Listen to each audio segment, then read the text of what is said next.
మరి దినం అందరికీ తెలుసు, క్రిస్మస్ పండుగ చాలా మంది మరి సంతోషంగా జరుపుకుంటారు.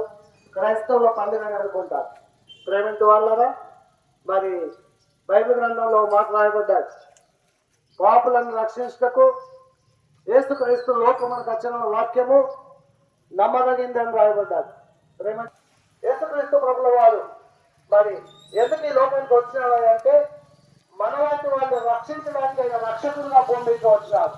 ఈ దినం మహా సంతోషకరమైనటువంటి వార్త, మహా సంతోషకరమైనటువంటి దినం, మహా ఉత్సాహించేటటువంటి దినం.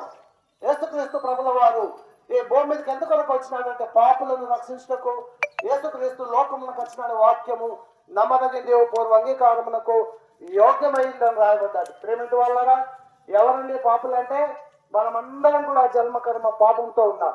ఇట్లాంటి వారిని రక్షించడానికి ఆ క్రీస్తు ప్రభు ఈ దినమందు భూమి మీద ఉంటున్నాడు. ప్రేమింటి వాళ్ళరా, బైబిల్లో ఇంకో మాట రాయబడ్డాడు, ఏ భేదము లేదు, అందరూ పాపం చేసి దేవుడు అనుగ్రహించు మహిమను పొందలేకపోతున్నారని రాయబడ్డాడు. ప్రేమింటి వాళ్ళరా, ఎలాంటి వ్యత్యాసం లేకుండా, ఎలాంటి భేదము లేకుండా మనం అందరం పాపాత్ములం, అంతటా పాపాత్ములుగా ఉన్నాం. ఈ పాపాన్ని మనం తీసివేసుకోవడానికి మనకు చేతగా, ఈ పాపం వల్ల ఉండి చనిపోతే తన నరకానికి నాశనానికి వెళ్తాం. రెండు మార్గాలు, వేలైనగా పాపం వల్ల వచ్చు జీతం మరణం, ప్రభువు యేసునందు నిత్య జీవం. ప్రేమింటి వాళ్ళరా, ఆ నిత్య జీవానికి వెళ్ళాలనుకుంటే, ఏ పాపం నుంచి విముక్తి కావాలనుకుంటే ఆ ప్రభు ఇంకో మాట సెలవిస్తా ఉన్నాడు. ఆ సృష్టికర్త అయినటువంటి దేవుడు పాపులను రక్షించడం యేసుక్రీస్తు మాట ప్రకారంగా, ఇదిగో పాప భారం మోసుకున్నటువంటి సమస్తమైన వాళ్ళగా నా ఎదురు రండి, నేను మీకు విశ్రాంతిని కలుగజేస్తా అంటా ఉన్నాడు. ఒక బాధలో ఉన్నటువంటి వారిని, ఒక రోగంలో ఉన్నటువంటి వారిని, ఒక దుఃఖంలో ఉన్నటువంటి వారిని, ఒక ఇబ్బందుల్లో ఉన్నటువంటి వారిని ఆదరించినట్టుగా ఆ సృష్టికర్త అయినటువంటి దేవుడు మన భారాలన్నీ భరిస్తున్నాడండి. ఆయన ఏమంటున్నాడు, మరి పాపభారం మోస్తున్నటువంటి వాళ్ళ నా ఎదురు రండి, నేను మీకు విశ్రాంతిని ఇస్తా అంటున్నాడు. ఏమేం భారం ఉన్నాయో మనకైతే ఒక్కొక్క వ్యక్తికి ఒక్కొక్క అలవాటు ఉంది, ఒక్కొక్క వ్యక్తికి ఒక రకమైనటువంటి విధానమైనటువంటి లక్షణాలు ఉన్నాయి. మరి అది ఒక్కొక్క వ్యక్తికి ఒక్కొక్క ఉన్నటువంటి ప్రతి ఒక్క భారం. కాబట్టి ఈ భారం మనం భరించలేము.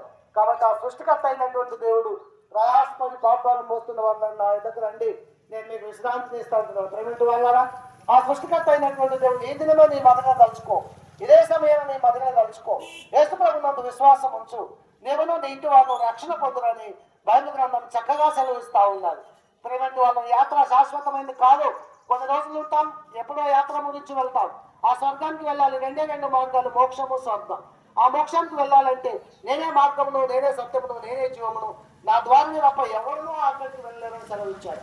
ఆ రాజ్యానికి మార్గం సత్యమైనటువంటి ఆ సృష్టికర్త అయినటువంటి దేవుడే ఈ దినమందు పుట్టినాడు. రాస్పడి భారం పోతున్నటువంటి వాళ్ళు నా ఎదుగు పెట్టి అంటున్నారు. ఆయన ఎందుకు మనం విశ్వాసం వస్తే చాలు, మన మదిలో తలుచుకుంటే చాలు. నువ్వు ప్రయాసపడినటువంటి అవసరం లేదు, నువ్వు ఎలాంటి మార్చుకోవాల్సినటువంటి అవసరం లేదు.